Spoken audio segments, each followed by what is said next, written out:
India के 20 लाख लोगों के लिए यही उनका घर है।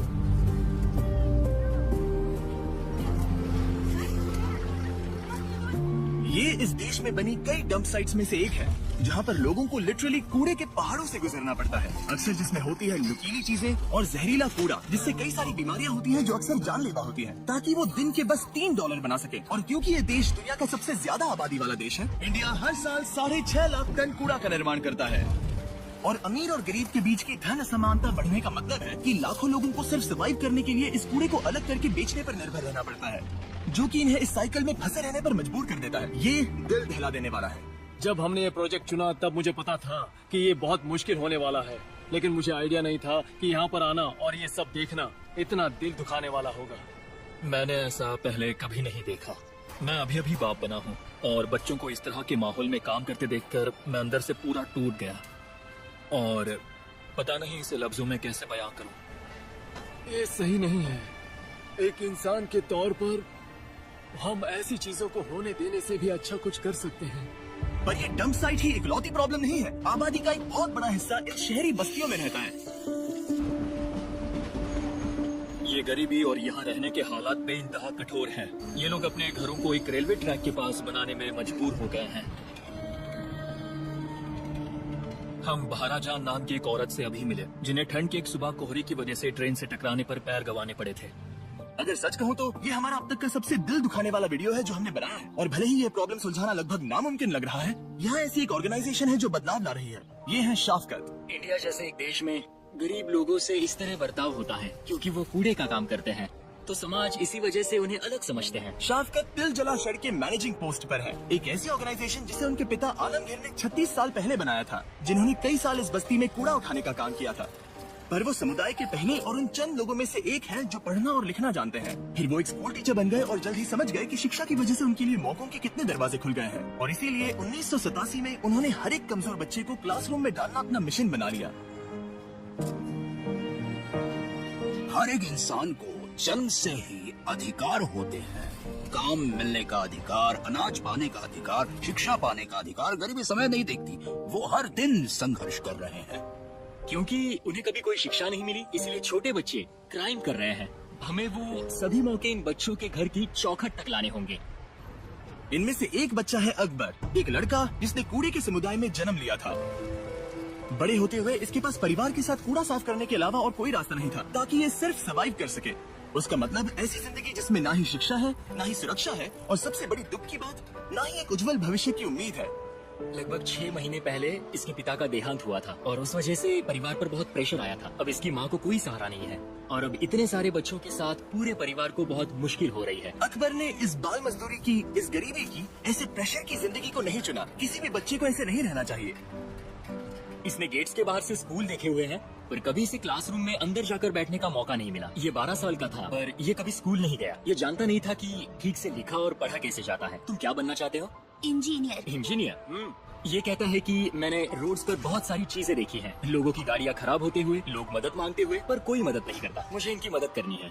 ऐसे हालात होने के बावजूद भी इसने कभी अपने पढ़ाई करने के सपने को नहीं छोड़ा। तो शाफकत ने अकबर को एक मौका दिया और उसका स्कूल में दाखिला करवाया। और सिर्फ 2 साल में ही ये 8वीं कक्षा तक चला गया, ठीक वही जहाँ इसे होना चाहिए। अब उसके लिए मेरी ये उम्मीद और सपने हैं कि अब वो शिक्षा को हासिल कर पाएगा, एक यूनिवर्सिटी में जा पाएगा और एक इंजीनियर भी बन पाएगा, जैसा उसने हमेशा सपना देखा है। ये पक्का करने के लिए कि तुम्हें वो हर एक मौका मिले, हम तुम्हारे परिवार को कुछ पैसे दे रहे हैं ताकि वो खाना खरीद सके, तुम्हें फिक्र करने की जरूरत ना पड़े। अगर तुम वादा करते हो कि तुम दिल लगाकर पढ़ाई करोगे तो मैं तुम्हारे स्कूल जाने का खर्चा उठाऊंगा और मैं तुम्हारी इंजीनियरिंग डिग्री का भी खर्चा उठाऊंगा, ठीक है? प्रॉमिस? प्रॉमिस। डील? डील? ऐसे ऐसे। पर अकबर सिर्फ एक है उन हजारों बच्चों में से जिन्हें तिल जला शड ने डंप वेस्ट से बाहर निकालकर उन्हें शिक्षा प्रदान की, सुरक्षित घर दिया और फाइनेंशियली मदद की। और डैरन पहली बार स्कूल के सभी बच्चों से मिलने वाला था। आपको वो अनुभव कराने का मैं इंतजार नहीं कर पा रहा। जब बच्चे उस दरवाजे से दौड़ कर आएंगे, मैं उसे शब्दों में बयान नहीं कर सकता।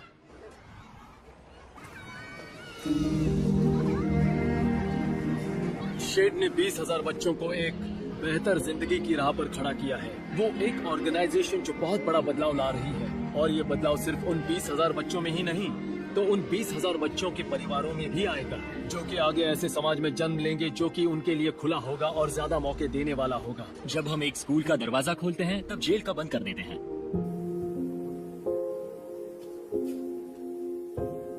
सिर्फ शिक्षा ही आगे जाने का रास्ता है और शिक्षा ही हमारे समाज को पूरी तरह से बदल सकती है। दिल जला शेड जो शिक्षा प्रदान कर रहा है, उसके भी अलावा वो कई सारी एक्स्ट्रा करिकुलर एक्टिविटीज भी करवाते हैं ताकि बच्चे अपने पैशन की खोज कर सकें। उनके अंदर एक आर्टिस्टिक टैलेंट छुपा हुआ है, इसलिए हम हमेशा उसे खोजने की कोशिश करते रहते हैं। हमने यहाँ स्पोर्ट्स भी इंक्लूड किए हैं। हम ताइक्वांडो क्लासेस भी लेते हैं, कंप्यूटर लर्निंग भी सिखाते हैं, गिटार क्लासेस, पियानो क्लासेस और बहुत कुछ। Thank you so much. फिर बड़े बच्चों ने डैरन को उनके कुछ साइंस एक्सपेरिमेंट्स दिखाए। ओह वाओ, देखो ये तो 3D है। तुमने वो कैसे किया? मुझे बताओगे इसे कैसे बनाया? जब ये सब रिसाइकल होने वाला सामान है, वुडबोर्ड है, सब उसी से बनाया गया है। ये एक वाटर डिस्पेंसर है सर, ये देखो। शायद ये बहुत जरूरी है कि हम समझे कि ये बच्चे कितने इनोवेटिव और रिसोर्सफुल हैं। इनके पास बहुत ही कम चीजें हैं, फिर भी इन्हें जो सामान मिलता है वो उसी का इस्तेमाल करके ये एक्सपेरिमेंट्स कर रहे हैं और ऐसा करके खुद को सिखा रहे हैं। इन बच्चों में इतनी क्षमताएं छिपी हुई है, फिर भी ऐसे बच्चों को अच्छी शिक्षा का मौका नहीं मिल पाता है।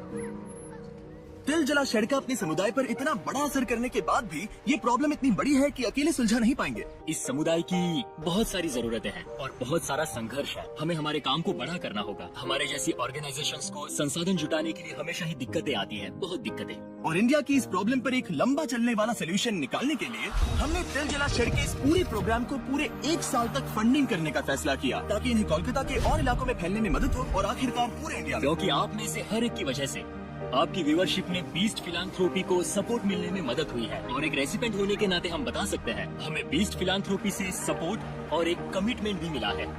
आपकी ब्लेसिंग्स के लिए बहुत बहुत शुक्रिया। पर अब ये एक और सरप्राइज बाकी है। शाफकत ने बताया कि बहुत से बच्चों को कंप्यूटर सीखने में दिलचस्पी है, पर लोकल लाइब्रेरी में सभी बच्चों को सीखने के लिए उतने कंप्यूटर्स नहीं हैं। तो हमने उनकी मदद की। हम और भी कुछ करना चाहते थे, तो हमने कुछ कंप्यूटर्स भी खरीदे। कुछ दिन मुश्किल होते हैं, कभी चुनौतियां होती हैं, पर एक सोशल एक्टिविस्ट का काम ही होता है कि वो कोई स्ट्रेटेजी ढूंढे, उनसे बाहर निकलने का रास्ता ढूंढे, जिससे कि जो भी कठिनाइयां और चुनौतियां आए उन्हें वो पार कर सके। पर अभी हमारा काम पूरा नहीं हुआ। कुछ देर पहले शाफकत ने डैरन को मोहेश और अधीर से मिलवाया, ऐसे 2 भाई जो 13 साल की उम्र से यहाँ पर कूड़ा उठाने का काम कर रहे हैं। वो एकदम सुबह शुरू हो जाते हैं और लगभग 12-13 घंटे काम करते हैं और उनके बड़े परिवार हैं। यही काम हम लोग कर रहे हैं। चुनू के बच्चों लोग को सरकारी में पढ़ा रहे हैं और यही सब कर रहे हैं। मोहेश ने डैरन को बताया कि उसे हर रोज कूड़े को घंटों तक उठाना पड़ता है और वो ये सब इस सपने के साथ करता है कि एक दिन वो अपने बच्चों को स्कूल में भेज पाएगा।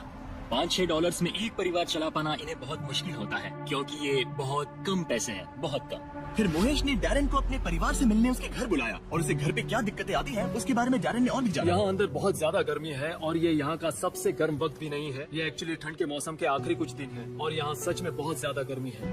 गर्मी की वजह से खाना खराब होने से बचाना मोहेश के लिए बहुत चुनौती भरा हो जाता है, जिस वजह से कभी कभी उसे और अधीर को भूखे पेट ही काम करना पड़ता है, जिससे इस काम को पूरा करना लगभग नामुमकिन हो जाता है। अपने परिवार का ख्याल रखने के लिए तुम जितनी मेहनत करते हो वो देखकर हम तुम्हारी थोड़ी मदद करना चाहते हैं, इसलिए हम तुम्हारे लिए एक नया फ्रिज खरीदेंगे।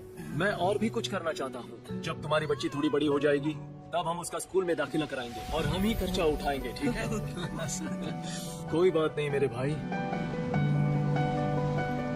जब बीस्ट फिलैंथ्रोपी ने पहली बार डोनेशंस लेने शुरू किए थे तब हमने एक भी इंटरनेशनल प्रोजेक्ट नहीं किया और ना ही हम ऐसा कुछ करेंगे ऐसी कभी बात की थी। पर पहले हफ्ते में ही जिस देश ने बीस्ट फिलैंथ्रोपी को सबसे ज्यादा डोनेशंस दिए थे वो इंडिया ही था और ये इंडिया के लोगों की असाधारण दया और उदारता को दर्शाता है।